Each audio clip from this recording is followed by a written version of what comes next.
ज्योतिरूपं महादेवं लोकालोकप्रकाशकं गतरागद्वेषमोहा सर्वपापविवर्जिता सर्वदा सर्वकालेषु ते भवन्तु जिनोत्तमा पवित्रं परमं ध्येयं परमानन्ददायकं मुक्तिमोक्तिप्रदं नित्यं पठते मङ्गलप्रदं नमो अरिहन्ताणं नमो सिद्धाणं नमो आयर्याणं नमो वज्रायाणं नमो लोये सवसाहुणं ऐसो वंचनमुकारो सवपावपणासनो मंगलानंच सव्येसिं परमं हवै मंगलम् ओंकारं बिन्दुसंयुक्तं नित्यं ध्यायन्ति योगिनः कामदं मोक्षदं चैव ओंकाराय नमो नमः अज्ञानतिमिरान्धानां ज्ञानाञ्जनशलाकया नेत्रमुन्मीलितं येन तस्मै श्री गुरुवे नमः। ઉપદેશ છાયામાં 9મો વિભાગ જોઈ રહ્યા છે। કૃપાળુદેવને મહત્વની વાત કરવી છે। ભક્તિ વિશે એમને પ્રતિપાદન કરવું છે। ભક્તિ કોને કહેવાય? સહેજે સહેજે આપણે જે કંઈ પાઠ કરીએ છીએ એ ભક્તિ છે, આપણે ક્રિયાકાંડ કરીએ છીએ એ ભક્તિ છે, આપણે નમસ્કાર આદિ કરીએ છીએ એ ભક્તિ છે। કોને ભક્તિ કહેવી? વાસ્તવિક ભક્તિ કહેવી કોને? ભક્તિના તો 9 પ્રકાર છે, પણ વાસ્તવિક ભક્તિ કોને કહેવી? અને વાસ્તવિક ભક્તિ પ્રગટ ન થાય ત્યાં સુધી જ્ઞાની પુરુષ સાથે અથવા પરમાત્મા સાથે આપણું અનુસંધાન થઈ શકતું નથી। કારણ કે બહારની ભક્તિ તો આપણે અનંતવાર કરી છે। જ્યારે જ્યારે આપણને ભવ મળ્યા, જ્યારે જ્યારે મનુષ્ય ભવ મળ્યો, ત્યારે જે જે ધર્મ અથવા મત અથવા પંથમાં આપણે જન્મ્યા એનું પરંપરાએ પાલન આપણે કર્યું છે। એટલે ધર્મ કર્યો નથી એમ નહીં, પણ ધર્મ પ્રગટ્યો નથી। ધર્મ કરવો એક વાત છે અને ધર્મને પ્રગટવું એ અલૌકિક વાત છે।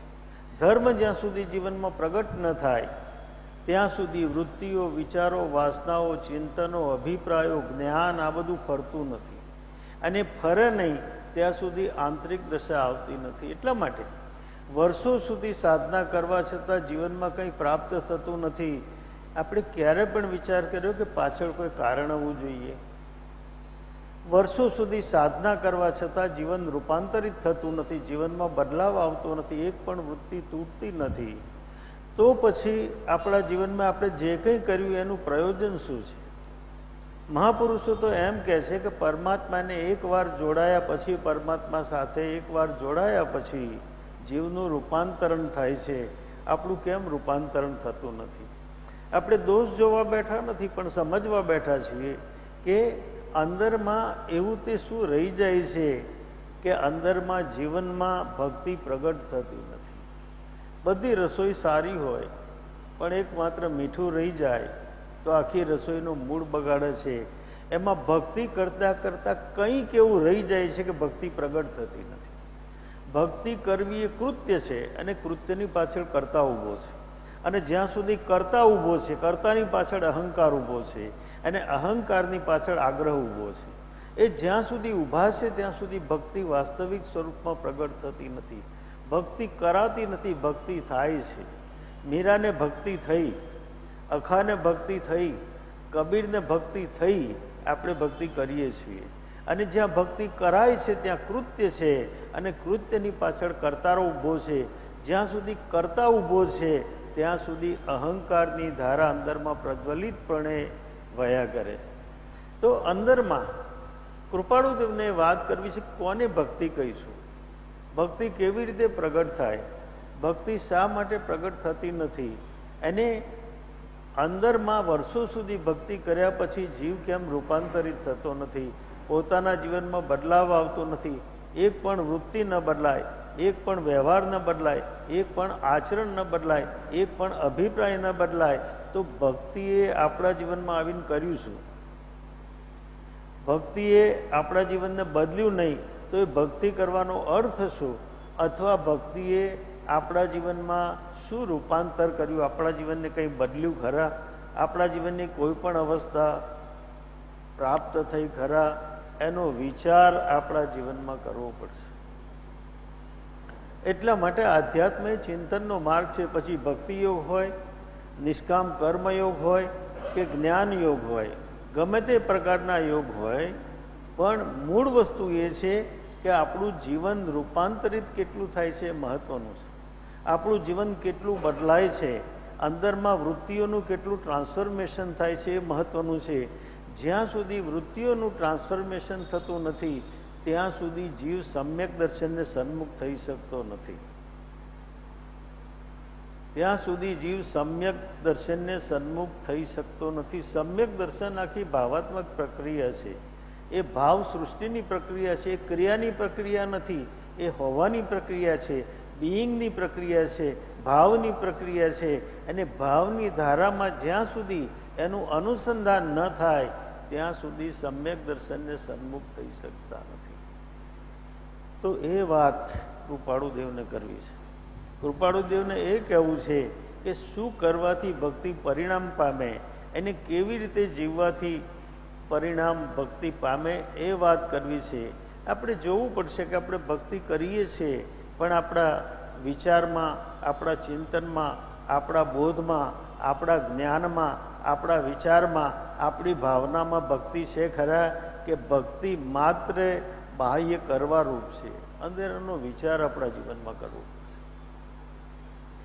ભક્તિ ખોટી નથી, જે રીતની થાય એ રીતની ભક્તિ તો સારી છે, પણ સાચી છે કે નહીં એ નક્કી કરવું પડશે. ભક્તિ ખોટી નથી, ભક્તિ સાચી છે, પણ ભક્તિ પોતાના જીવનમાં રૂપાંતરિત કરે છે કે નહીં, પોતાના જીવનમાં બદલાવ આપે છે કે નહીં, એ પોતાના જીવનમાં જોવું પડશે.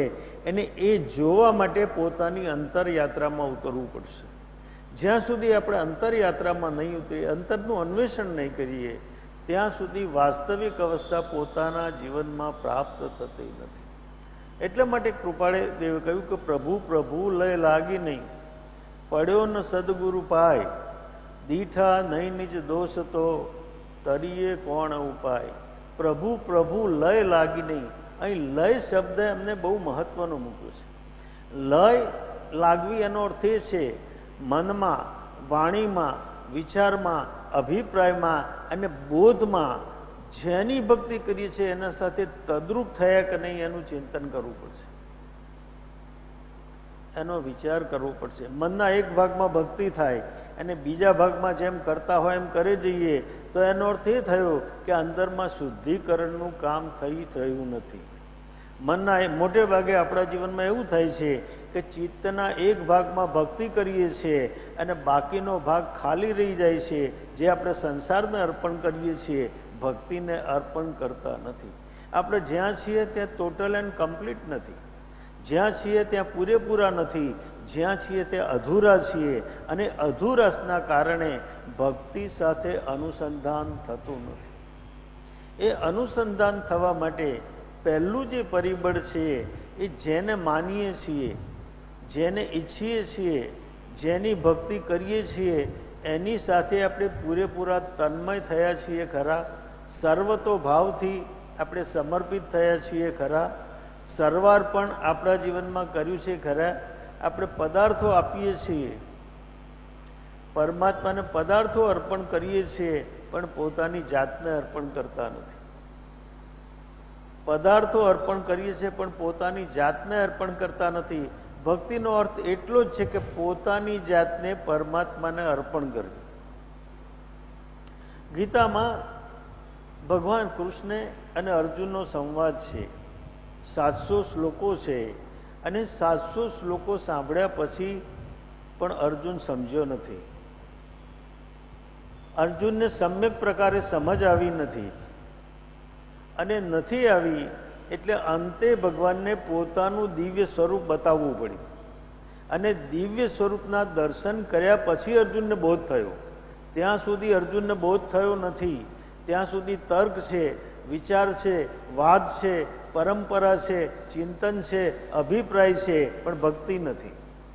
પણ પોતાનું દિવ્ય સ્વરૂપ જ્યારે પ્રગટાવે છે ત્યારે અર્જુનને ભાન થાય છે કે જે મારા સારથી છે, જેમની સાથે હું બેઠો છું, જેમને હું સારથી સમજું છું, એક દિવ્ય તત્વ છે, એ પરમેશ્વર સ્વરૂપ છે એવું બોધ થાય છે. અને બોધ થતાં અર્જુનમાં પોકાર ઉઠે છે અને પોકારનું નામ છેલ્લી ગાથા નષ્ટો મોહો સ્મૃતિલબ્ધા ત્વત પ્રસાદાત મયાચ્યુતે સ્થિતોમી ગત સંદેહ કરીશ્યે વચનમ. નષ્ટો મોહો, અર્જુન કહે છે મારો મોહ નષ્ટ થયો. જે ભ્રાંતિ હતી, જે ચિંતન હતું, જે અભિપ્રાય હતું, જે મારી જાણકારી હતી, મારું જ્ઞાન હતું, એ બધું મારું નિષ્ફળ ગયું, હવે નકામું ગયું. જ્યાં સુધી પોતે કૃપાળુદેવ લખે છે કે જ્યાં સુધી જ્ઞાન મટે નહીં ત્યાં સુધી જ્ઞાન પ્રગટે નહીં. જાણેલું ભૂલાય નહીં ત્યાં સુધી અંતરની અવસ્થા પ્રગટતી નથી. કારણ કે આપણું જાણેલું અહંકાર રૂપે પરિવર્તિત થાય છે. અંદર જાણપણાનો અહંકાર છે. હું જાણું છું, હું સમજું છું, મેં વાંચ્યું છે, મેં વિચાર્યું છે, એવો બોધ અંદરમાં રહે છે. એવો બોધ રહેવાના કારણે પરમ તત્વ તરફ જઈએ છીએ પણ ડૂબકી મારી શકતા નથી. જઈએ છીએ તો ખરા પણ અંદરમાં ડૂબકી મારી શકતા નથી. એ ડૂબકી ત્યારે જ મરાય કે જ્યારે પોતાનું ટોટલ સમર્પણ થાય, પૂરેપૂરું સમગ્રતામાં સમર્પણ થાય તો એ ડૂબકી વાગી શકે, નહીં તો ડૂબકી વાગી શકતી નથી. એટલે કહ્યું, અર્જુન કહે છે કે નષ્ટો મોહો, મારી ભ્રાંતિ નષ્ટ થઈ. સ્મૃતિ લબ્ધા, સ્મૃતિ પ્રાપ્ત થઈ. કોની સ્મૃતિ? શેની સ્મૃતિ? પોતાના ચૈતન્યની સ્મૃતિ પ્રાપ્ત થઈ. પોતાના ચૈતન્યનો બોધ પ્રાપ્ત થયો. પણ કોના કારણે? મારા કારણે? તો કે ના, ત્વત પ્રસાદાત મયાચ્યુત. હે અચ્યુત, હે કેશવ, તારા પ્રસાદથી થયું. હે કૃષ્ણ, તારા પ્રસાદથી થયું. હે સખા, તારા પ્રસાદથી થયું. મારા પોતાના કારણે થયું નથી, તારા અનુગ્રહથી થયું, તારી કૃપાથી થયું છે. સમર્પણ પણ તારું અને સમર્પણ માટેની કૃપા પણ તારી, બંને તારા છે. મારું તો કંઈ છે જ નહીં. નષ્ટો મોહ સ્મૃતિ લબ્ધા ત્વત પ્રસાદાત મયાચ્યુતે. શું થયું? સ્થિતોમી, હું પરમ તત્વમાં સ્થિર થયો. હું મારી અંતર અવસ્થામાં સ્થિર થયું. અંતર અવસ્થામાં મારું સ્થિરીકરણ થયું ને ગત સંદેહ, હવે મને એક પણ સંદેહ રહ્યો નથી. જ્યારે કોઈ પણ સંદેહ ન રહે ત્યારે જીવનું સમર્પણ સિદ્ધ થાય છે. અને સમર્પણ થયા પછી મન, વાણી ને શરીરના યોગ સમર્પણ થાય છે ત્યારે ઉપકરણ બની જાય છે. એ સાધન બની જાય છે. પોતાનો અભિપ્રાય નથી, ગુરુનો અભિપ્રાય શ્રેષ્ઠ બની જાય છે. અને એ અવસ્થા જ્યારે આવે છે ત્યારે અંદરમાં ભક્તિ પ્રગટ થાય છે. આ અવસ્થા આવ્યા સિવાય, પરમાત્માનું ઉપકરણ બન્યા સિવાય અંદરમાં ભક્તિ પ્રગટ થઈ શકતી નથી. આનંદ સાવક પાસેથી ભગવાન ગૌતમ સ્વામી પાછા ફર્યા છે અને આનંદે પૂછ્યું કે મને આટલા યોજનનું અવધિજ્ઞાન થયું છે. એને ગૌતમ સ્વામી કહે છે ન હોય, એમની પાસે મનોપર્યોગ જ્ઞાન હતું. જરા પણ ઉપયોગ મૂક્યો હોત તો પણ જાણી શકત કે આ લબ્ધિ ઉપલબ્ધ થઈ છે કે નથી થઈ, પોતે જાણી શકત, ત્યાંના ત્યાં જ જાણી શકત. મહત્વની વાત તો એ છે કે અનંત લબ્ધિ હોવા છતાં પણ ગૌતમ સ્વામીએ એમના જીવનમાં ક્યારે પણ પોતાની લબ્ધિનો ઉપયોગ કર્યો નથી. અનંત લબ્ધિનું નિદાન હોવા છતાં પણ ક્યારે પણ એમના જીવનમાં એમને લબ્ધિનો ઉપયોગ કર્યો નથી. અને જ્યારે પાછા આવે છે, ભિક્ષા લઈને પાછા આવે છે, ગોથરી લઈને પાછા આવે છે, ત્યારે ભગવાન મહાવીરને નિવેદન કરે છે અને એમને વાત કરી કે આ રીતે આનંદ શ્રાવકનું કહેવું છે કે મને 500 યોજનનું અવધિજ્ઞાન થયું છે, અને મેં કહ્યું કે આટલું મુનિને થાય, શ્રાવકને થઈ શકે નહીં. ભગવાને એટલું જ કહ્યું કે ગૌતમ તમે ખમાવી આવો. એનો અર્થ એ થયો કે તમે ખોટા છો અને આનંદ શ્રાવક સાચા છે, એમને વાસ્તવિક થયું છે. અને એ વખતે શાસ્ત્રમાં એક નોંધ મૂકી છે. એ નોંધ એ મૂકી કે છઠનું પારણું છે, ગોચરી આવી ગઈ છે, મુનિઓ વાપરવા માટે બેઠા છે, સમય પાકી ગયો છે, છતાં પણ જેવું ભગવાનનું વચન મળ્યું તમે ખમાવો, તહતથી કહીને ગૌતમ સ્વામી પાછા પગલે 4 કિલોમીટર દૂર રહેલું આનંદ શ્રાવકનું ઘર છે ત્યાં આગળ પાછા જાય. આનંદ શ્રાવકને ખમાવે છે. મુનિને સંસારી ખમાવે એક વાત છે, પણ સંસારીને મુનિ ખમાવે એ તો અલૌકિક વાત છે. આવી દિવ્ય ઘટના ઘટે છે તો એની પાછળ કયું પરિબળ હતું? કયા પરિબળના કારણે ગૌતમ સ્વામી પાછા પગલે ગયા? તો કે એક જ પરિબળ, અને એ પરિબળ અનન્ય ભક્તિ. મને વચન પ્રમાણ છે, મારા ગુરુ છે ને મારા ગુરુનું વચન પ્રમાણ છે, એ જે ભાવ અંદરમાં પેદા થાય છે એને કહેવાય અનન્ય ભક્તિ. એવો ભાવ પેદા થયા સિવાય અનન્ય ભક્તિ પ્રાપ્ત થતી નથી, અને અનન્ય ભક્તિ પ્રાપ્ત થયા સિવાય અનન્ય શરણાગત ભાવ અંદરમાં પ્રગટ થતો નથી. અહીં એમ કહે છે, શ્રી વલ્ભાચાર્ય કહે છે કે શ્રી કૃષ્ણ ગોપી સાથે વર્તાતા તે જાણીને ભક્તિ કરો. ગોપી એ ભાવ છે, ગોપી એ વ્યક્તિ નથી, ગોપી એ ભાવ છે. જીવનમાં બે ભાવ છે, એક પુરુષ ભાવ અને બીજો સ્ત્રૈણ ભાવ. એટલા માટે મહાદેવજીમાં બે સ્વરૂપ છે. એમનું અડધું શરીર છે, અર્ધ નારેશ્વર કહે છે, અડધું સ્વરૂપ પુરુષનું છે અને અડધું સ્વરૂપ સ્ત્રીનું છે. એવું એક શિવજીનું એક સ્વરૂપ છે. તો કે વ્યક્તિ પુરુષ છે અને એમને સ્ત્રીનું સ્વરૂપ કેમ આપ્યું અડધું? એટલા માટે આ સ્વરૂપ નથી પણ ભાવ છે. પુરુષ ભાવ હંમેશા અહંકારથી પ્રેરિત ભાવ છે. પુરુષમાં અહંકાર બળવાન છે અને સ્ત્રીમાં સમર્પણ બળવાન છે.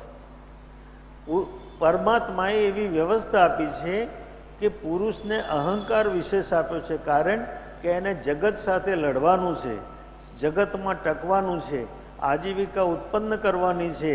એટલા માટે એને પુરુષ ભાવ આવ્યો, પુરુષ ભાવ આપ્યો, અને પુરુષ ભાવના કારણે એ જગત સાથે ટકી શકે, સંઘર્ષ કરી શકે, અને સંઘર્ષ વચ્ચે અડીખમ ઊભો રહી શકે. તો કે સ્ત્રીને સમર્પણ ભાવ કેમ આપ્યો? એટલા માટે સમર્પણ ભાવ આવ્યો કે એને બાળકોની ઉછેર કરવાના છે, ઘરને સંભાળવાનું છે, વ્યવસ્થા જાળવવાની છે, અને આ સમર્પણ સિવાય થઈ શકે નહીં, માટે સ્ત્રીનો સમર્પણ ભાવ આપ્યો.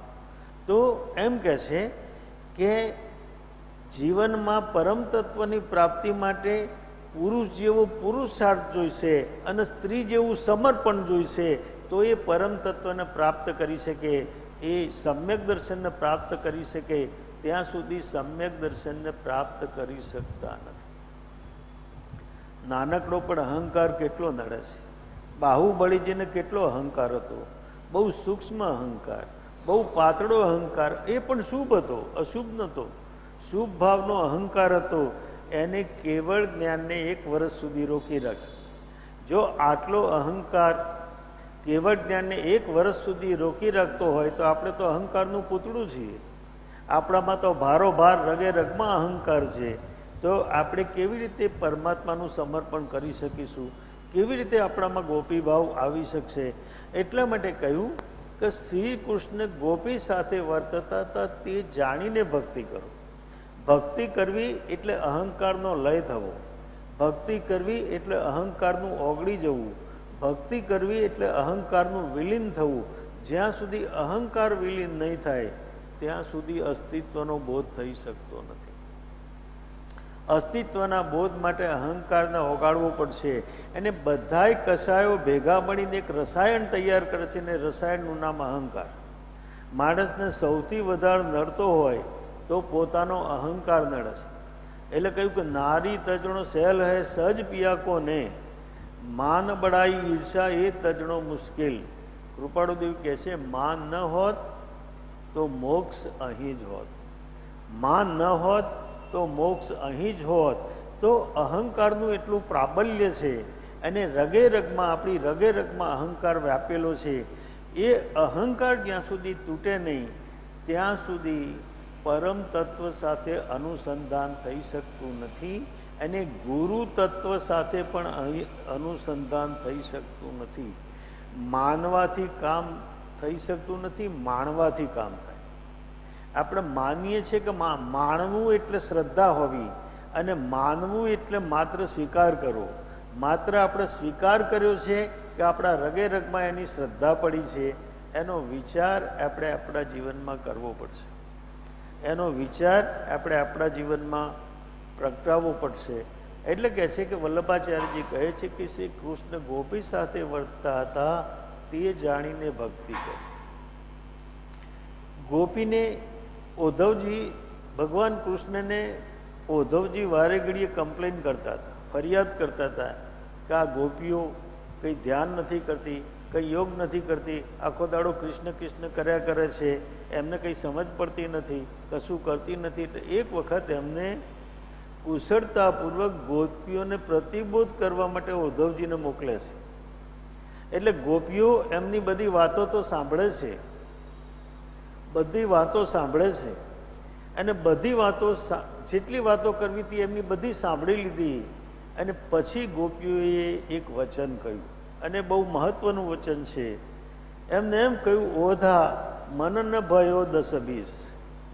ઓધા, મારી પાસે 10-20 મન નથી. એક ભયો વો ગયો શ્યામ સંગ ભજવું કોની રીત. આ એક જે મન હતું એ શ્યામ લઈ ગયો, આ શ્યામની જોડે જતો રહ્યું. હવે મારે કોનાથી યોગ કરવો, કયા મનથી ધ્યાન કરવો, કયા મનથી વિચાર કરવો, કયા મનથી જ્ઞાનની ઉપાસના કરવી. અમારી પાસે એક જ મન હતું, અને એ મન પરમાત્મામાં વિલીન થઈ ગયું. અને બધું પરમાત્મામાં વિલીન થઈ જવું એનું નામ ભક્તિ. પોતાનું સંપૂર્ણપણે પરમાત્મામાં વિલીન થઈ જવું એનું નામ ભક્તિ. તો એ જ્યાં સુધી પ્રગટ ન થાય ત્યાં સુધી વાસ્તવિક ભક્તિ આપણા જીવનમાં પ્રગટ થતી નથી. અને વાસ્તવિક ભક્તિ પ્રગટ ન થાય જ્યાં સુધી જીવનમાં, ત્યાં સુધી અંતર અવસ્થા રૂપાંતરિત થતી નથી, અંતર અવસ્થા બદલાતી નથી. મીરા કઈ સ્કૂલમાં ભણવા ગઈ હતી? કબીર ક્યાં ભણ્યા હતા? અભણના લખેલા ઉપર ભણેલાઓ પીએચડી કરે છે. અભણના લખેલા ઉપર ભણેલાઓ પીએચડી કરે છે. તો એ અભણ પાસેથી જ્ઞાન આવ્યું ક્યાંથી? એ નિરક્ષર હતા, એ નિરક્ષર હતા. તો જ્ઞાન આવ્યું ક્યાંથી? એક જ્ઞાન અંદરથી આવે છે, અને બીજું જ્ઞાન બહારથી થોપાય છે. આપણે મોટે ભાગે બહારથી થોપેલા જ્ઞાનને માથા ઉપર લઈને ફરીએ છીએ, એટલે અહંકારનો બોજો આપણા માથા ઉપર રહે છે. જે દિવસે અંદરથી પ્રગટેલું જ્ઞાન પ્રગટ થશે એ દિવસે અહંકાર વિલીન થઈ જશે, એ દિવસે અહંકાર ઓગળી જશે. પણ આપણે અંતરમાં ઢળતા નથી, અને માત્ર બહારનો જ્ઞાનનો બોજો લઈને ફરીએ છીએ. કેવી રીતે લઈને ફરીએ છીએ? તો આવી રીતે લઈને ફરીએ છીએ. એક સમ્રાટ રસ્તેથી પસાર થઈ રહ્યા છે, અને એક ખેડૂત માથે 4નો ભારો લીધો છે, ઉંમર લાયક છે, અને એના પગ લડખડાય છે, પરાણે ચાલી રહ્યો છે, વજન વધાર છે. અને સમ્રાટને દયા આવી, એમ થયું કે આ માણસ આટલો હેરાન થાય છે, ઉંમરવાન છે, ચાલો હું એને જરા સહયોગ આપું, એને મદદ કરું. એને મદદ કરવાની ઈચ્છા થઈ, અને એમને રથ ત્યાં ઊભો રાખ્યો, અને એમને કહ્યું, મહાશય તમે આ રથની અંદર બેસી જાઓ, આ રથની અંદર બેસી જાઓ, તમારા પગ લડખડાય છે, તમે ચાલી શકતા નથી. ખેડૂત આભારવશ થયો અને રથમાં બેસી ગયો, પણ પોટલું માથે રાખ્યું. એટલે સમ્રાટે એમ કહ્યું કે મહાશય, આ પોટલું તમે નીચે મૂકો. સાહેબ હવે એ તકલીફ આપવા માગતો નથી. તમે આટલી તકલીફ લીધી, મારા પર દયા કરી, મારા પગ લડખડાતા જોઈને મને બોલાવ્યો, મને તમે રસમાં બેસાડ્યો, તમારું મોટું અહેસાન છે, તમારો ઉપકાર છે, પણ આ પોટલાની તકલીફ તમને આપવા માગતો નથી. પણ સમ્રાટ એમ કહે છે કે તમારું વજન પણ આ રથના ઘોડા ખેંચે છે અને આ પોટલાનું વજન પણ રથના ઘોડા ખેંચે છે, તો તમે માથે રાખશો તો પણ આ ઘોડાને ખેંચવું પડશે અને નીચે મૂકશો તો પણ ઘોડાને ખેંચવું પડશે. પણ તમે નીચે મૂકશો તો તમને સરળતા રહેશે, તમને સુખાકારી રહેશે, માટે તમે નીચે મૂકો. સાહેબ, કોઈ સંજોગોમાં હું એ કરવાનો નથી, કારણ કે તમે આટલી તકલીફ મારા માટે લીધી છે, હવે વધારે તકલીફ હું તમને આપવા માગતો નથી. પરમાત્મા આપણને એમ કહે છે કે તમારા માથા પરનો ભાર હું ઉપાડી લેવા તૈયાર છું, પણ આપણે એમ કે છે ના સાહેબ, પોટલું તમને આપવા તૈયાર નથી. બાકી બધું તમને આપું, પણ આ પોટલું તમને આપવા માટે તૈયાર નથી. આપણે પરમાત્માને સોંપીને જીવીએ, એ દિવસે આપણા જીવનમાંથી બોજ ચાલ્યો જશે. પણ આપણે પરમાત્માને સોંપવા તૈયાર નથી, પરમાત્માને આપણે સોંપતા નથી. શેઠની ઉંમર થઈ છે, શેઠની ઉંમર થઈ છે અને એમ થયું કે હવે દીકરો પણ મોટો થયો છે તો એને વહીવટ સોંપ્યો. તો દીકરાને બોલાવે છે દુકાનમાં ને કહે છે કે આ ગાદી તારી, આ ચોપડા તારા, આ ઉઘરાણી તારી, આ માલ તારો, હવે તું વહીવટ કર, હું તો નિવૃત્ત થવા માગું છું. હવે મારો નિવૃત્તિનો સમય આવી ગયો છે ને મારે નિવૃત્ત થવું છે. તું આ બધું ઉઘરાણી સંભાળ, ધંધો દાપો સંભાળ. તો દીકરો કહે છે પિતા, તમે જે કહેશો એ તો હું કરીશ. તો કે વાંધો નહીં, પણ તું હજુ તારે બધું પરિપક્વ થાય ત્યાં સુધી ચેક ચાવીને ચોપડો હું રાખીશ, બાકીનું આ તું કર. કે મને મજૂરી આપી કે દુકાન આપી? આ મને આપ્યું શું? તમે મજૂરી આપી કે દુકાન આપી?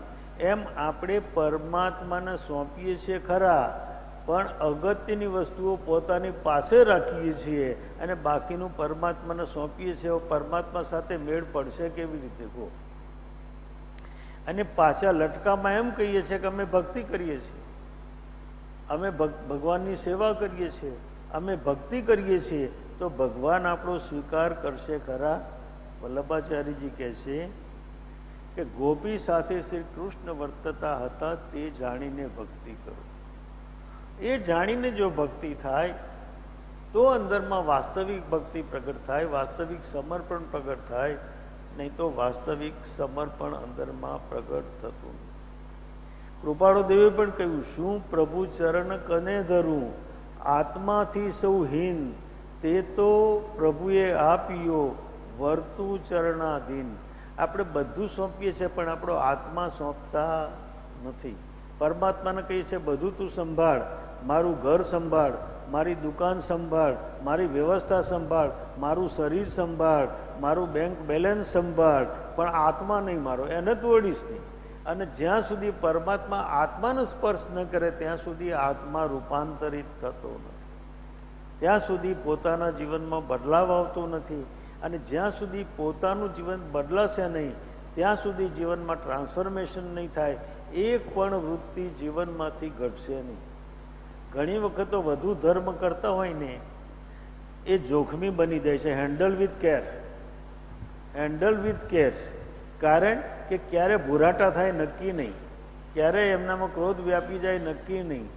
તો ક્રોધ શાંત થાય, મહાપુરુષને મળવાથી ક્રોધ વ્યાપી જાય.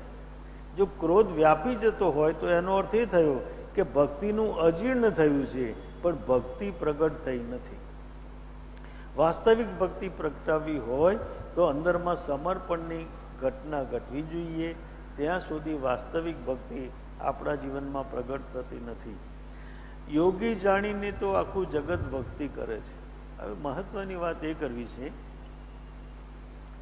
કે જે યોગી છે, જેમણે સંસારનો ત્યાગ કર્યો છે, એમના માટે તો ભક્તિ સુલભ છે. કારણ કે સંસારની પડોજન નથી, સંસારમાં રહેવાનું નથી, વ્યક્તિઓ સાથેનો સંપર્ક નથી. એટલે જેમને સંસારનો ત્યાગ કર્યો છે એમના માટે તો હજુ ભક્તિ સુલભ છે, પણ ગૃહસ્થાશ્રમમાં યોગ દશા છે તે જાણીને ભક્તિ કરવી તે વૈરાગ્યનું કારણ છે. વ્યક્તિ ગૃહસ્થાવસ્થામાં હોય અને અંદરમાં જ્ઞાન દશા હોય અને એ ગૃહસ્થા અવસ્થામાં છે એમ સમજીને ભક્તિ કરવી એ મુમુક્ષુનું શ્રેષ્ઠપણું છે. યોગી અવસ્થામાં તો બધા એમ સમજે છે કે આ યોગી છે, આ જ્ઞાની છે, અમને કંઈક પ્રાપ્ત થયું હશે એમ સમજે છે, કારણ કે એમને સંસારનો ત્યાગ કર્યો છે. પણ જે ગૃહસ્થાવસ્થામાં છે અને છતાં પણ જેમની યોગી અવસ્થા અંદરમાં પડેલી છે એમને ઓળખવા અત્યંત મુશ્કેલ છે. અને કૃપાળુદેવના કાળમાં એ જ બન્યું. કૃપાળુદેવ ગૃહસ્થાશ્રમી હતા અને એ વખતે મુનિઓ પણ એમ કહેતા હતા કે ગૃહસ્થાશ્રમીને શેનું સમકિત હોય? જે ગૃહસ્થાશ્રમમાં છે એને સમકિત શેનું હોય? સમકિતની વ્યાખ્યા માત્ર યોગ કરી, પણ ગૃહસ્થાશ્રમને એ વખતમાં સ્વીકાર્યો નહોતો. એટલે એ વખતમાં પણ કૃપાળુદેવ પાસે એટલી વ્યક્તિઓ નથી આવતી, આજે જેટલી જાય છે. મોટે ભાગે તો આપણે પાવડી પૂજીએ છીએ, જીવંત જ્ઞાની પુરુષને પૂછતા નથી. કારણ કે જીવંત જ્ઞાની પુરુષનું આચરણ જોઈએ છે, અવસ્થા જોતા નથી. અને માત્ર બાહ્ય આચરણો જોવાથી જ્ઞાની પુરુષ ઓળખાતા નથી. અંતરની અવસ્થા સાથે તાલમેલ થાય તો જ્ઞાની પુરુષ ઓળખાય, નહીં તો જ્ઞાની પુરુષની વાસ્તવિક ઓળખાણ થઈ શકતી નથી. આખું જગત યોગી જાણીને તો આખું જગત ભક્તિ કરે છે, પણ ગૃહસ્થાશ્રમમાં યોગ દશા છે તે જાણીને ભક્તિ કરવી તે વૈરાગ્યનું કારણ છે. એ જ જાણીને જ્યારે ભક્તિ કરે તો અંદરમાં ચોક્કસ વૈરાગ્ય હોય, નહીં તો ગૃહસ્થાશ્રમી જ્ઞાની છે ઓળખવું બહુ જ મુશ્કેલ છે, અતિ કઠિન છે. ગૃહસ્થાશ્રમમાં સત્પુરુષ રહે છે તેનો ચિત્રપટ જોઈ વિશેષ વૈરાગ્યની પ્રતીતિ થાય છે. કૃપાળુદેવ એમ કહે છે, ગૃહસ્થાશ્રમમાં જે યોગી છે, ગૃહસ્થાશ્રમમાં જે વૈરાગી છે, એનું ચિત્રપટ જોઈને પણ અંદરમાં વૈરાગ્યની પ્રતીતિ થાય છે, અંદરમાં વૈરાગ્યનો ભાગ થાય. વૈરાગ્ય એ આંતરિક ઘટના છે. આપણો ખ્યાલ એવો છે કે જેને સંસારનો ત્યાગી હોય, વ્યક્તિને ત્યાગ્યા હોય, વ્યવસ્થાને ત્યાગી હોય, લક્ષ્મીને ત્યાગી હોય, કુટુંબ કબીલાને ત્યાગ્યું હોય, એને જ વૈરાગ્ય છે. એ તો માત્ર બહાર વૈરાગ્ય છે, બહારનો વૈરાગ્ય છે. વૈરાગ્યમાં વસ્તુ, વ્યક્તિ, સંજોગ અને ઘટનાનો ત્યાગ નથી, માત્ર એટલો જ ત્યાગ નથી, પણ વૈરાગ્યની અંદર આસક્તિ અને મમત્વનો ત્યાગ છે. અંદરમાંથી જેને આસક્તિ છૂટી ગઈ છે, જેનું મમત્વ છૂટી ગયું છે, એને બહાર પદાર્થો હોય તો પણ ભલે અને પદાર્થો ન હોય તો પણ ભલે, એવી અવસ્થા જેના ચિત્તમાં પ્રાપ્ત થઈ છે એને કહેવાય વૈરાગી. એટલે ત્યાગી ભડકેલો છે અને વૈરાગી શાંત છે. ત્યાગી એમ કહે છે કે આનો સ્પર્શ ન થવો જોઈએ, આ મારે ખપે નહીં, આ મારે આમ ન થાય, ફલાણું મારે થાય નહીં. રામજીએ એઠાબોર ખાધા હતા કે ન ખાધા? ભીલડીના રામજીએ શબરીના એઠાબોર ખાધા કે ન ખાધા? એમને કશું છૂઆછૂત અડી હતી? કારણ કે એ મુમુક્ષુતા જોવે છે, અંદર મુમુક્ષુતાનું દર્શન છે. જ્યારે ત્યાગી હંમેશા ભડકેલો રહે છે, સંન્યાસી હંમેશા સંત હંમેશા શાંત રહે છે, કારણ કે એને અંતરંગમાં વૈરાગ્ય છે, આમને બહારમાં વૈરાગ્ય છે. જેના જીવનમાં અંતરંગ વૈરાગ્ય પ્રાપ્ત થાય છે એને આસક્તિને મમત્વ સ્વાભાવિક રીતે છૂટી જાય છે. અથવા તો આસક્તિને મમત્વ છૂટ્યા પછી જે અવસ્થા આવે એને કહેવાય વૈરાગ્ય. આસક્તિ અને મમત્વ છૂટ્યા પછી ચિત્તમાં જે અવસ્થા પ્રાપ્ત થાય એ વૈરાગ્ય. વૈરાગ્ય એ ભાવ દશા છે, એ ચિત્ત દશા છે. બહારમાં પાલન એનું વ્યવહારથી હોઈ શકે છે, બહારમાં પાલન વ્યવહારથી ન પણ હોય તો પણ જેની ચિત્ત દશામાં આસક્તિને મમત્વ નથી એ સદાય વૈરાગી છે. પણ આપણે ચિત્ત દશા જોઈ શકતા નથી, ભાવ દશા વાંચી શકતા નથી, માટે બાહ્ય દશાને જોઈએ છીએ અને બાહ્ય દશા જોતા ભૂલ ભૂલામણી શરૂ થાય છે. કૃપાળુદેવ કહ્યું ને, બાહ્ય ક્રિયામાં રાચતા અંતર ભેદન કાંઈ, જ્ઞાન માર્ગ નિષેધતા તેહ ક્રિયા જણાય, જ્ઞાન માર્ગનો નિષેધ કરે છે, ભાવ દશાનો નિષેધ કરે છે, એ ક્રિયાજળ છે. ક્રિયાજળ એટલે ક્રિયા કરે છે, ક્રિયાજળ નહીં, પણ ક્રિયાને માત્ર વળગી રહે છે, પણ જે ભાવ દશાને સ્પર્શતો નથી એ ક્રિયાજળ છે. અને એ ક્રિયા અલ્પ પુણ્યની આપનાર છે, પણ જીવનને પરિવર્તન કરશે નહીં. એ ક્રિયા જીવનને પરિવર્તન કરશે નહીં. તો વૈરાગ્યમાં થાય છે શું? આસક્તિને મમત્વનો ત્યાગ તો થાય છે, પણ બીજી એક ઘટના વૈરાગ્યમાં મહત્વની ઘટના ઘટે છે. એ ઘટના એ છે કે આંતરિક દશામાં પદાર્થનો બોધ થાય છે. આંતરિક દશામાં પદાર્થનો બોધ થાય છે. અત્યાર સુધી પદાર્થના માત્ર ત્યાગની વાત હતી, હવે પદાર્થની સમજ ઉત્પન્ન થાય છે. એટલે પદાર્થ શું આપી છે કે પદાર્થમાં રૂપ છે, રંગ છે, સ્પર્શ છે, ગંધ છે, પણ આનંદ નથી, શાંતિ નથી, સમાધાન નથી, કૃતકૃત્યતા નથી, ધન્યતા નથી. અંદરમાં આ બધી અવસ્થાઓ કોનામાં છે? પદાર્થમાં નથી, પણ પરમ તત્વમાં છે, પોતાનામાં છે, પદાર્થમાં નથી. એટલે પદાર્થનો યથાર્થ બોધ થતાની સાથે જ પદાર્થ પ્રત્યેનું એટેચમેન્ટ છૂટી જવું, એને કહેવાય વૈરાગ્ય. પદાર્થનો એટલે ભગવાન મહાવીરે બે વાત કરી. એમને એમ કહ્યું કે બંધનમ પરિજાણ્યા, બંધનમ પરિછેદિયા. બંધનને જાણો અને બંધનને છેદો. કૃપાળુદેવે એમ કહ્યું કે જે કારણ બંધના તે બંધનો પંથ, તે કારણ છે દકદશા, મોક્ષ પંથ ભવ અંત. એમને એમ કહ્યું કે બંધને જાણો. મુક્તિ જોઈએ છે તો બંધનને શા માટે જાણવાનું? કે બંધનને એટલા માટે જાણવાનું કે વૈરાગ્યની ઝલક ઉઠે. જ્યાં સુધી હું બંધાયો છું એવો બોધ નહીં થાય, શેના કારણે બંધાયો છું એવો બોધ નહીં થાય, ત્યાં સુધી વૈરાગ્યની યાત્રા થઈ શકતી નથી. બંધનો યથાર્થ બોધ થયા સિવાય વૈરાગ્યની યાત્રા થઈ શકતી નથી. એટલા માટે કહે છે સમ્યક દર્શન જોઈતું હોય તો મિથ્યાત્વનો બોધ જોઈશે. સમ્યક દર્શન જોઈતું હોય તો મિથ્યાત્વનો બોધ જોઈશે. જે મિથ્યાત્વને જાણી શકતો નથી એ સમ્યક દર્શનની યાત્રા કરશે કેવી રીતે?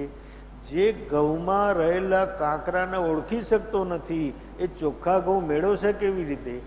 તો કાંકરાને પણ જાણવા પડે અને ઘઉંને પણ જાણવા પડે. એમ મિથ્યાત્વને પણ જાણવું પડે અને સમ્યક અવસ્થાને પણ જાણવું પડે. એ બંનેનો બોધ થાય એને કહેવાય વૈરાગ્ય. સ્પષ્ટ થાય છે ખરા મુદ્દો કહેવાનો? એ બંનેનો બોધ થાય એનું નામ વૈરાગ્ય. વૈરાગ્ય એટલે એટલું નહીં કે માથું મુડાવવું. માથું મુડાવો એ તો બહારનો વૈરાગ્ય છે, એકાંત અવસ્થા છે. વાસ્તવિક વૈરાગ્ય નથી. વાસ્તવિક વૈરાગ્ય તો અંદરમાં તથા પ્રકારની ભાવ દશા આવ્યા સિવાય વૈરાગ્ય પ્રગટ થતો નથી. અંદરમાં પ્રગટ થતો નથી. ઘણી વખત ઘણી વ્યક્તિ વાત કરતી હોય છે મકાન તો પરમાત્માની કૃપાથી પ્રાપ્ત થયું છે, આટલો મોટો વૈભવ પરમાત્માની કૃપાથી પ્રાપ્ત થયું, પણ અમને જરા એવો મોહ રહ્યો નથી. હવે એ બેટાને મોહ છે કે નહીં એ તો ત્યારે ખબર પડે. આપણે કે ઘરમાંથી બહાર નીકળું તારું મારું છું, મોહ છે કે નહીં ખબર પડશે તરત. આપણે મોહમાં રહ્યા છતાં મોહ ગયાની વાત કરીએ છીએ. મુક્તિ જ્ઞાન કથે અને અંતર છૂટ્યો ન મોહ, તે પામર પ્રાણી કરે માત્ર જ્ઞાનીનો દ્રોહ. એ પામર પાણી, શુદ્ર પાણી, અણસમજુ પ્રાણી, એ સમજુ જીવ માત્ર એમ કહે છે કે મારો મોહ ગયો છે, પણ વાસ્તવિક જીવનમાંથી મોહ ગયો નથી. એને વાસ્તવિક જીવનમાંથી મોહ ગયો નથી ત્યાં સુધી અંતરદશા પ્રગટી શકતી નથી. ત્યાં સુધી યથાર્થ ભક્તિનો પરિણામ પોતાના જીવનમાં આવી શકતો નથી. અને યથાર્થ પોતાની સ્વની ભક્તિ પ્રગટ નહીં થાય ત્યાં સુધી સ્વનું સંવેદન થઈ શકતું નથી, સ્વ તરફ ઢળી શકાતું નથી અને સ્વનું સંવેદન થઈ શકતું નથી.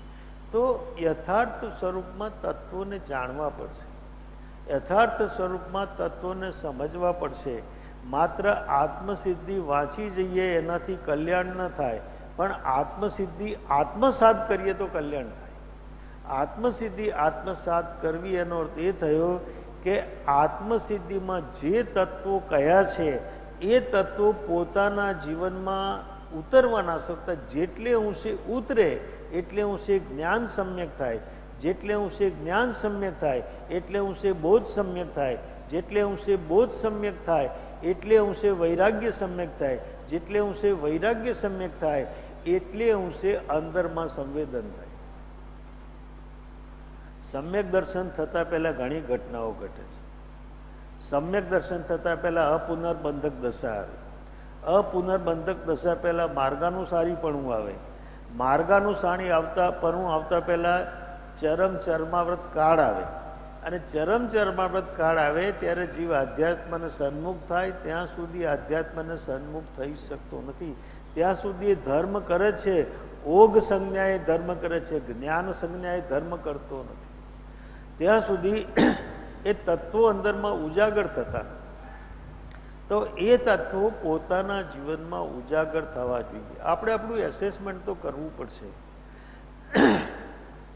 આખી જિંદગી ધર્મ કર્યો હોય પણ અંદરમાં એક પણ વૃત્તિ બદલાય ના તો શું કહીશું? આખી જિંદગી ધર્મ કર્યો હોય પણ એક પણ વૃત્તિનું ટ્રાન્સફોર્મેશન થાય, એક પણ વૃત્તિ બદલાય નહીં તો આપણે આપણી જાતને શું કહીશું? ધાર્મિક કહી શકીશું ખરા?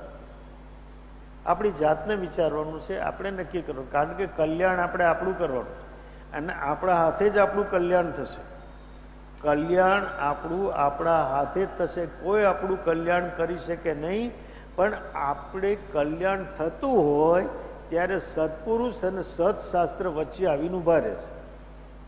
કલ્યાણ તો પોતાનું પોતાની જાતે જ કરવું પડશે. આટલી સ્વતંત્રતા પરમાત્માએ જીવને આપેલી છે. જેના જીવનમાં સમ્યક દર્શન પડ્યું નથી, અભવ્યનો જીવ સમ્યક દર્શન પડ્યું નથી, આત્માની શ્રદ્ધા પડી નથી, એને ક્યારે પણ સમ્યક દર્શન થશે ખરા? સમ્યક દર્શન તો એને જ થાય કે જેના અંદરમાં પડ્યું છે, એ સુષુપ્ત અવસ્થામાં છે, એને જાગૃત કરવાનું છે. સમ્યક દર્શન સુષુપ્ત અવસ્થામાં પડ્યું છે, એને જાગૃત કરવાનું છે. કેવળ જ્ઞાન સુષુપ્ત અવસ્થામાં પડ્યું છે, એને જાગૃત કરવાનું છે.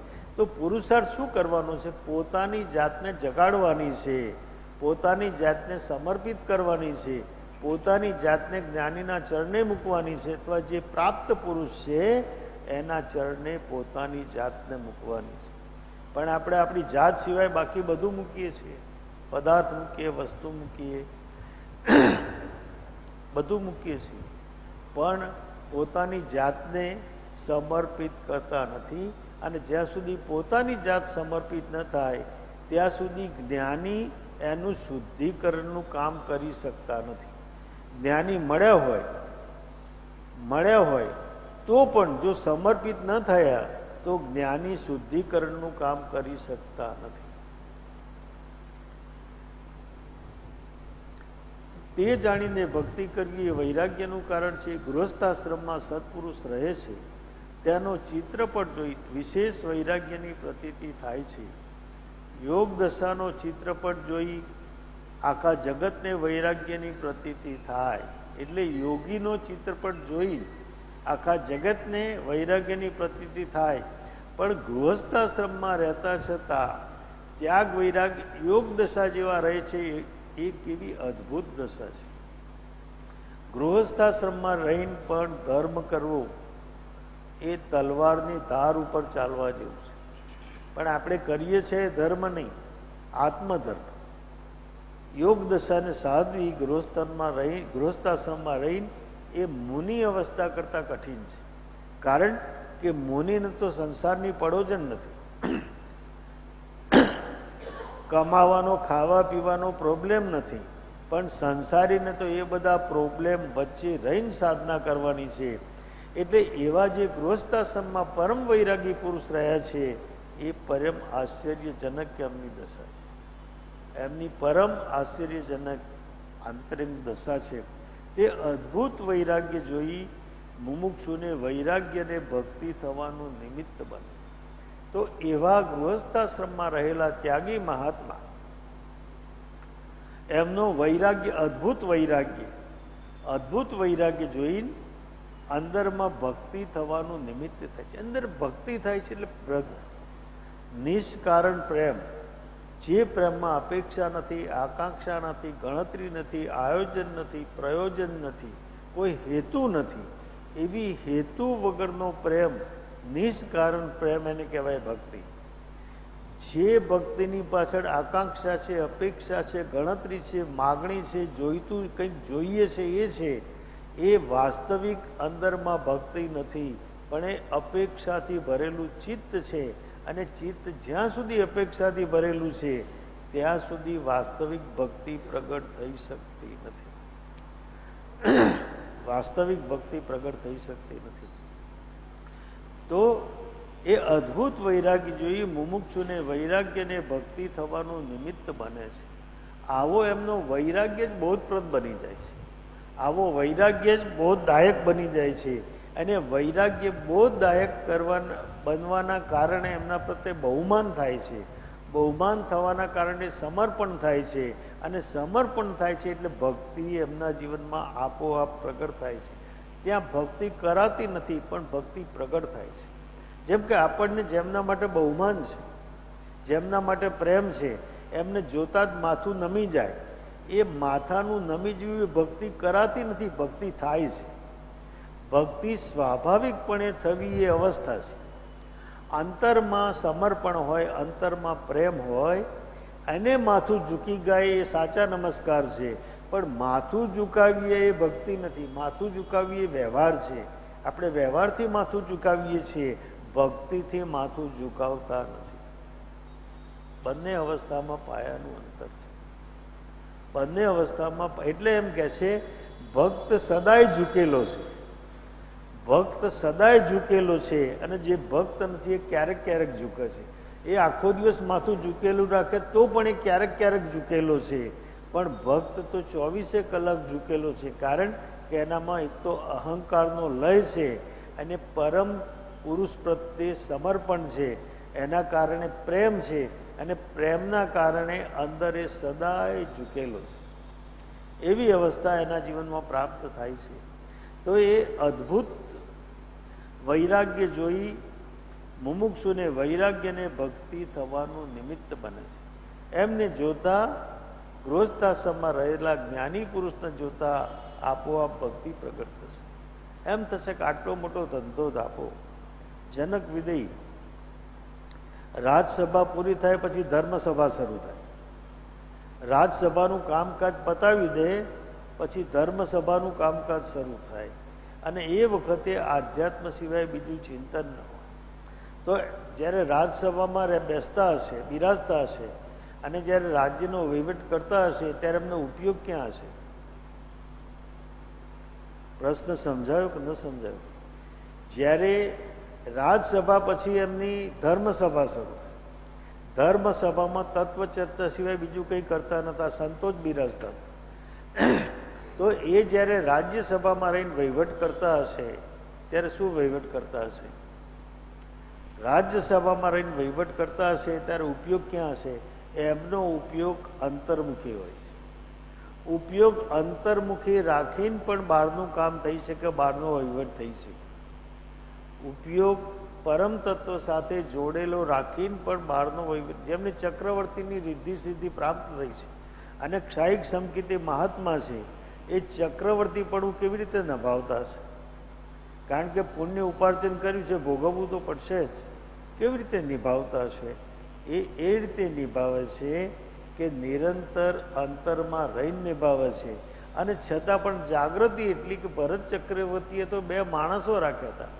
દર 48 મિનિટે ઉદ્ઘોષણા કરે, દર 48 મિનિટે ઉદ્ઘોષણા કરે કે એ ભરત, તું ભલે રાજ્ય જીત્યો હોય પણ તું મોહ રાજાથી જીતાયેલો છું, એ ઉદ્ઘોષણા કરે. આટલી જાગૃતિ આ મહાપુરુષોમાં હોય છે. આટલી જાગૃતિ આ જ્ઞાની પુરુષોમાં હોય છે. જેમ જેમ જ્ઞાન થતું જાય એમ જાગૃતિ આવતી જાય. જેમ જેમ જ્ઞાન તીખું થાય, ક્યુટ થાય, એને વાસ્તવિક ચારિત્ર તો જ્ઞાન દશાને જ કહ્યું છે. જ્ઞાન દશાતી આ કરી તેહિ જ ચરણ વિચારો.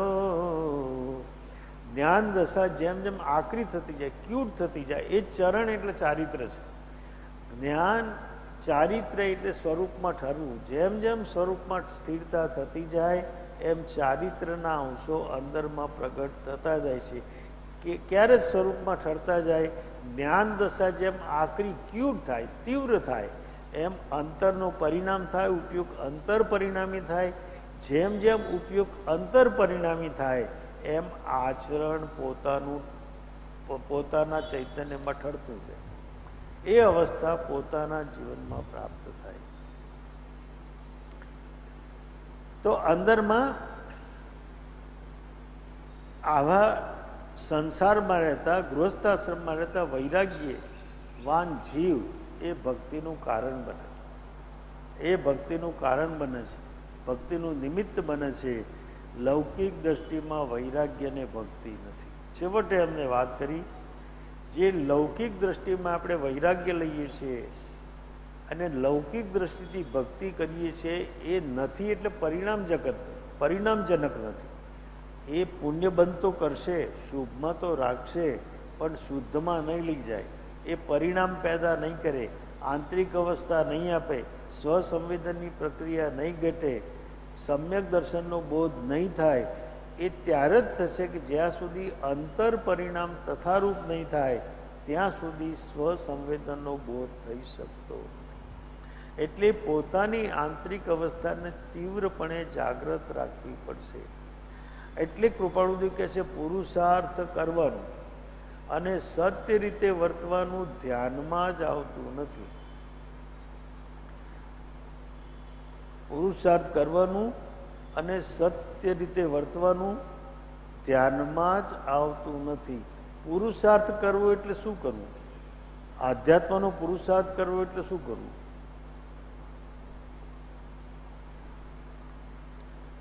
આધ્યાત્મનો પુરુષાર્થ કરવો એટલે શું કરવું? વિષમ પરિસ્થિતિમાં અવિષમપણે વર્તવું એનું નામ પુરુષાર્થ. વિષમ પરિસ્થિતિમાં અવિષમપણે વર્તવું એનું નામ પુરુષાર્થ. ચારે બાજુથી સંજોગો ઘેરાયેલા હોય અને difficulties are always in battalion. જે જીવનમાં તકલીફો આવશે એક એક નહીં આવે, આખું બટાલિયન, આખું ટોળું આવશે. અને એવી અવસ્થામાં ચિત્તને વિક્ષિપ્ત કરશે. એ વિક્ષિપ્ત ચિત્તને શાંત રાખીને જીવવું, અંતર્મુખી રાખીને જીવવું, એને કહેવાય પુરુષાર્થ. પુરુષાર્થ એટલે ક્યાંય બાથ ભીડવાની નથી, ક્યાંય સામનો કરવાનો નથી, ક્યાંય પ્રતિકાર કરવાનો નથી, ક્યાંય લડવાનું નથી, પણ વિષમ સંજોગોમાં અવિષમ ભાવ રાખવો એ જ પુરુષાર્થ છે. આ પુરુષાર્થ કરવો સૌથી કઠિન છે. આને કહેવાય સમતા. સમતા રાખવી એટલે શું? સમત્વ રાખવું. સમત્વ એટલે આપણું ચિત્તની દાંડી બરાબર સમતોલ હોય એ રીતે જીવવું, એને કહેવાય સમતા રાખવું. વિષમ પરિસ્થિતિમાં અવિષમ ભાવે રહેવું એને કહે છે સમતા. તો પુરુષાર્થ કરવો એટલે સમતા રાખવી, પુરુષાર્થ કરવો એટલે માળા ગણવી એ બહારનો પુરુષાર્થ છે. સામાયિક પ્રતિક્રમણ કરવા એ બહારનો પુરુષાર્થ છે. આંતરિક પુરુષાર્થ શું છે? આંતરિક પુરુષાર્થ સંજોગો વચ્ચે પસાર થતી વખતે અંશ માત્ર પણ વિષમ ભાવ ન થાય અથવા તો વિષમ સંવેદન ન થાય એ રીતે ધીરજપૂર્વક પસાર થવું એને કહેવાય પુરુષાર્થ. આપણે બીજા પુરુષાર્થ તો ઘણા કરીએ પછી, પણ આ પુરુષાર્થ કરવો અતિ કઠિન. પોતાની જાતને કેળવવી પડશે.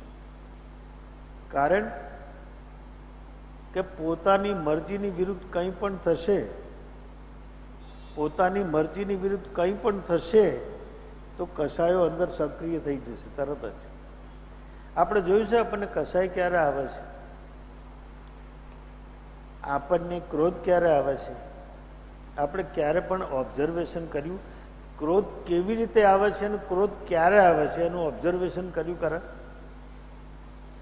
જ્યારે પણ આપણા વિચારના પ્રવાહમાં અવરોધ ઉત્પન્ન થાય છે ત્યારે આપણને ક્રોધ આવે છે.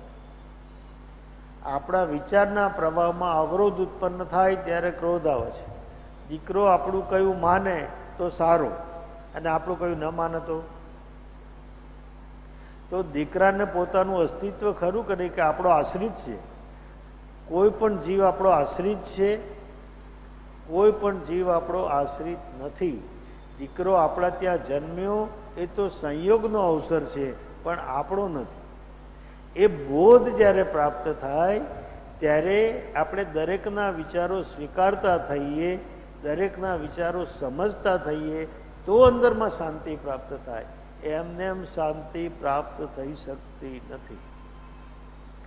શાંતિ પ્રાપ્ત કરવા આપણે કેટલી માળા ગણીએ તો શાંતિ પ્રાપ્ત થાય, લાખો માળા ગણો તો એ શાંતિ પ્રાપ્ત નહીં થાય. જ્યાં સુધી બીજાના વિચારોને સહન કરવાની કેપેસિટી અંદરમાં નહીં આવે ત્યાં સુધી જીવનમાં શાંતિ નહીં આવે. બીજાના વિચારોને સમજવા પડશે, બીજાના વિચારોને સ્વીકાર. જેમ આપણા વિચારો છે એમ બીજાના વિચારો છે. આપણા જીવનમાં મોટા ભાગનો સંઘર્ષ વૈચારિક સંઘર્ષ છે. આપણા જીવનમાં જે કંઈ સંઘર્ષ છે વૈચારિક સંઘર્ષ છે. આપણે બીજાના વિચાર સ્વીકારવા તૈયાર નથી. આપણે એમ કહીએ છીએ મારું એ સાચું, સાચું એ મારું નહીં, પણ મારું એ સાચું. સમગ્ર સંઘર્ષનું કારણ મારું એ સાચું, એમાંથી સંઘર્ષ ઉત્પન્ન થાય છે. તો એ સંઘર્ષ જો ન કરવો હોય જીવનમાં તો પોતાને બીજાના વિચારો સ્વીકારવા પડશે, બીજાની વાતો સાંભળવી પડશે અને ધીરજપૂર્વક સાચા ખોટાનો નિર્ણય કરવો પડશે. તો જીવનમાં સમાધાન આવશે. નહીં તો જીવનમાં સમાધાન નહીં આવે, જીવન વિક્ષિપ્ત બની જશે. જીવનમાં સંઘર્ષ આવશે. જ્યાં સમાધાન નથી ત્યાં સંઘર્ષ છે, અને જ્યાં સંઘર્ષ નથી ત્યાં સમાધાન છે. આપણે નક્કી કરવું પડે છે આપણે સમાધાન જોઈએ છે કે સંઘર્ષ જોઈએ છે. આપણે સમાધાન જોઈએ છે કે સંઘર્ષ જોઈએ છે, આપણે નક્કી કરવું પડશે.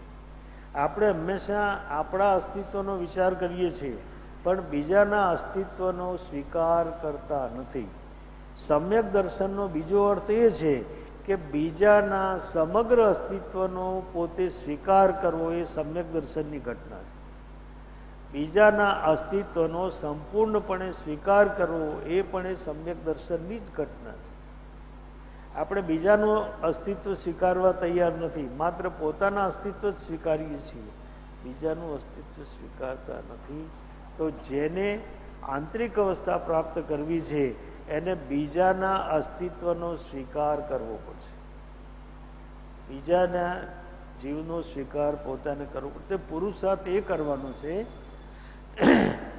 આ બધી બાબતો કરવી એનું નામ પુરુષાર્થ. આ બધી બાબતો કરવી એનું નામ પુરુષાર્થ. આપણે તો શું કરીએ છીએ, કોઈ એમ કહ્યું કે ઘરમાં કંઈ ઉપદ્રવ આવ્યો હોય એટલે કોઈ સલાહ આપી જાય કે આની 1000 માળા ગણો એટલે તમારું ઠેકાણું પડી જશે. તો માળા ગણવાથી આ જશે કે ધીરજપૂર્વક પસાર થવાથી જશે? આવેલી પરિસ્થિતિ, આવેલા સંજોગો તો એના કાળે બદલાશે કે આપણી માળાથી બદલાશે? વિચાર કરવો પડશે. વિચાર. એકાંતમાં જતા હોય અને ભય લાગે, વગડો છે, વનની વાડ છે, એકલા છીએ અને ભય લાગે.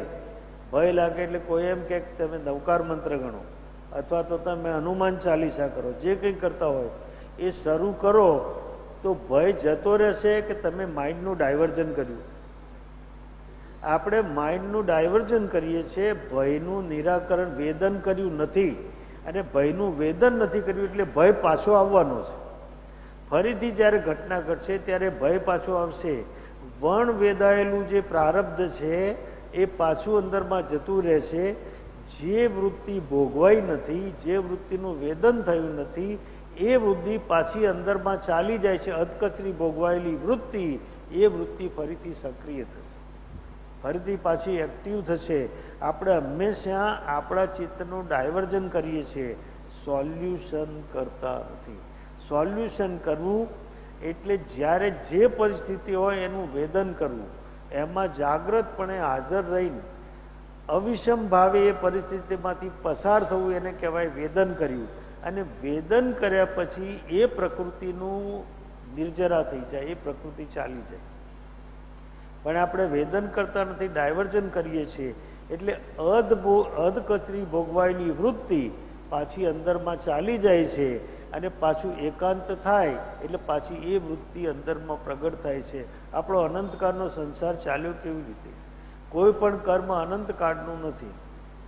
મિથ્યાત્વ મૌન્યનો ઉત્કૃષ્ટ સમય 70 કોટાકોટી સાગરો પામશે, પણ અનંતકાળનું કોઈ કર્મ નથી. તો આપણો અનંતકાળ સંસાર ચાલ્યો કેવી રીતે? તો કે છે એનો અનુબંધ. અર્ધ ભોગવાયેલી જે વૃત્તિઓ છે એ અંદરમાં ચાલી જાય છે અને પાછી સક્રિય થાય છે. એ પાછી સક્રિય થાય, પાછી ચાલી જાય, પાછી સક્રિય થાય. એ રીતે આપણો અનંતકાળ વૃત્તિઓને ભોગવતા ભોગવતા પસાર થાય છે. તો અહીં કહે છે કે એનું વેદન કરવું હોય તો જાગૃતિપૂર્વક એમાંથી પસાર થવું, તિતિક્ષાપૂર્વક એને એમાંથી પસાર થવું. એ જો અંદરમાં થાય તો વૃત્તિનું વેદન થાય. એને ભોગવાયેલી વૃત્તિ ખરી પડે. વણ ભોગવાયેલી વૃત્તિ અંદરમાં દબાયેલી રહે, ધરબાયેલી રહે. એને ભોગવાયેલી વૃત્તિ ખરી પડે તો વૃત્તિને ભોગવી ખાલી કરવી, એ અંદરમાં પ્રક્રિયા કરવી. પછી એ જ પુરુષાર્થ છે. પુરુષાર્થ એ કરવાનો છે, પણ એ પુરુષાર્થ આપણે કરતા નથી અને સત્ય રીતે વર્તવાનું ધ્યાનમાં જ આવતું નથી. પુરુષાર્થ કરવાનું અને સત્ય રીતે વર્તવાનું ધ્યાનમાં જ આવતું નથી. તો પુરુષાર્થ કરવો એટલે જાગ્રત રહેવું. પુરુષાર્થ કરવો એટલે વિષમ પરિસ્થિતિમાં અવિષમ ભાવે રહેવું. પુરુષાર્થ કરવો એટલે જાગ્રતપણે આવેલા સંજોગોમાંથી પસાર થવું. પુરુષાર્થ કરવો એટલે આવેલી પરિસ્થિતિનું વેદન કરવું, જાગૃતિપૂર્વક વેદન કરવું. એને દબાવવી નહીં, એનું ટ્રાન્સફોર્મેશન ન કરવું, એને પ્રગટ ન કરવી, પણ જાગૃતિપૂર્વક ભોગવવી. તો એ વૃત્તિ નિર્જરી જાય, નહીં તો વૃત્તિની પરંપરા ચાલુ રહે. અને એક બહુ મહત્વની અને ખાનગી વાત એ છે કે વૃત્તિનું જો યોગ્ય પ્રકારે વેદન થયું તો એવું બને કે એ પ્રકારની તમામ વૃત્તિઓ અચાનક ખરી પડે.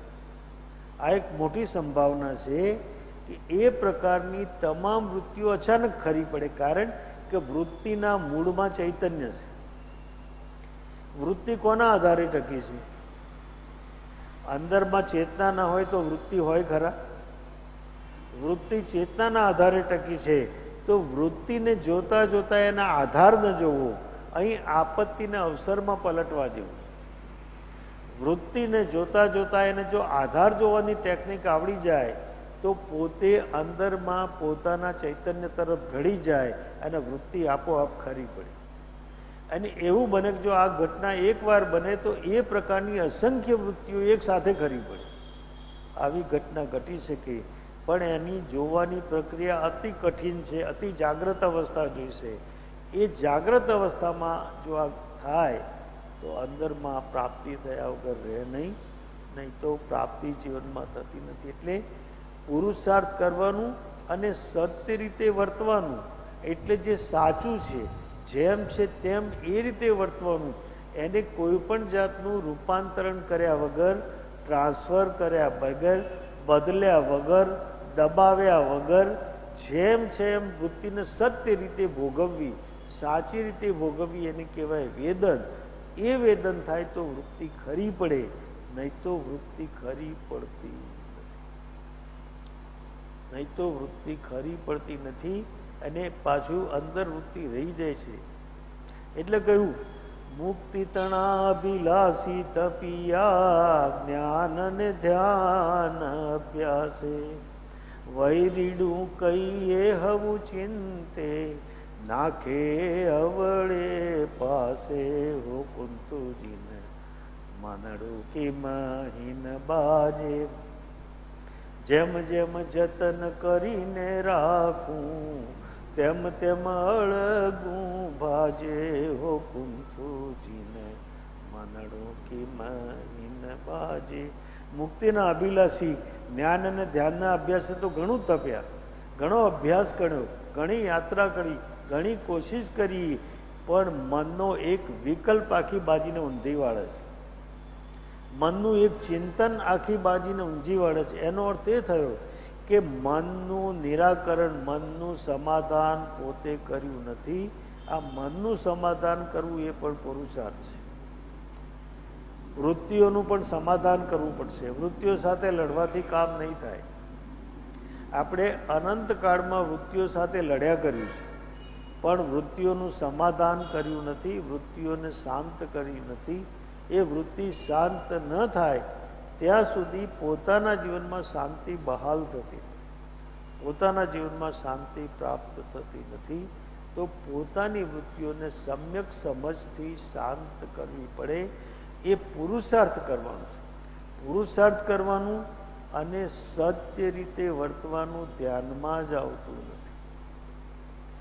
તો એ સત્ય રીતેનું જો વર્તન પોતાના જીવનમાં ન થાય તો પોતાનું ટ્રાન્સફોર્મેશન સંભવ નથી અને ટ્રાન્સફોર્મેશન થઈ શકતું નથી. એટલે જે ઘટના ઘટવી જોઈએ અંદરમાં ઘટતી નથી. અંદરમાં પ્રેમ આવે, અંદરમાં બીજાના પ્રત્યે સદભાવ આવે, બીજાના પ્રત્યે એનું માન જાળવવાની ઈચ્છા થાય, બીજાના પ્રત્યે પોતાના જેવો અહેસાસ થાય, એવો ભાવ પોતાના જીવનમાં આવતો નથી, પણ માત્ર એના દોષો દેખાય છે. કારણ કે સત્ય પ્રકારે વર્તવામાં આવ્યું નથી. એના કારણે આ દોષો અંદરમાં રહી જાય છે. તો એ દોષોને કાઢવા પડે. કૃપાળુદેવ કહે છે તે તો લોકો ભૂલી જ ગયા છે. એનો અર્થ એ થયો કે આપણે આ બધું કરીએ છીએ ખરા, પણ કંઈક એવું કરવાનું રહી જાય છે કે પોતાનું ટ્રાન્સફોર્મેશન થઈ શકતું નથી.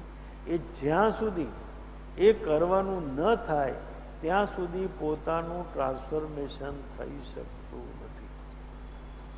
પોતાનું ટ્રાન્સફોર્મેશન થઈ શકતું નથી. આપણે આત્મસિદ્ધિ કેટલી વાર વાંચીએ છીએ, આપણા જીવનમાં કેટલી ઉતરી, કૃપાળુના વચનામૃત કેટલી વખત વાંચ્યા હશે, પણ આપણા જીવન સાથે કેટલા સુસંગત થયા. તો વાંચ્યા પછી વાગોળવાનું નથી થતું.